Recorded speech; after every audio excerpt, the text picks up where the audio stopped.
C'est l'histoire d'un dirigeant qui estime être rémunéré à la hauteur de son travail.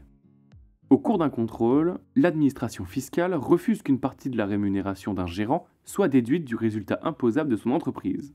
Elle rappelle que la rémunération d'un dirigeant est déductible si elle n'est pas excessive. Or, ici, l'administration constate que le gérant a multiplié sa rémunération par 6 sur 3 ans, ce que cette dernière estime excessive au regard du niveau de chiffre d'affaires et du résultat de l'entreprise qui ont, quant à eux, nettement chuté. L'administration fait également remarquer que la part de sa rémunération par rapport à celle de la totalité des salariés de l'entreprise a fini par atteindre 211%, ce qui, d'après le gérant, s'explique par les fonctions exercées et son rôle prépondérant dans le développement de l'entreprise.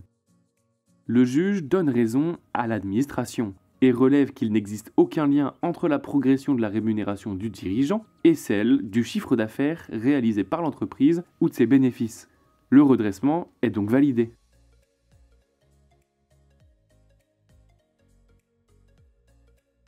Par principe, les sommes correspondantes aux rémunérations d'un dirigeant sont déductibles du résultat imposable de l'entreprise pour le calcul de son impôt sur les sociétés. Mais cette déduction n'est pas sans limite.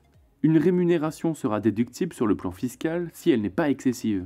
Si cette condition est rarement remise en cause pour les salariés de la société, elle est en revanche régulièrement contrôlée en ce qui concerne les dirigeants. Le niveau d'une rémunération dépendra des circonstances de fait en fonction des profils des entreprises et des dirigeants concernés.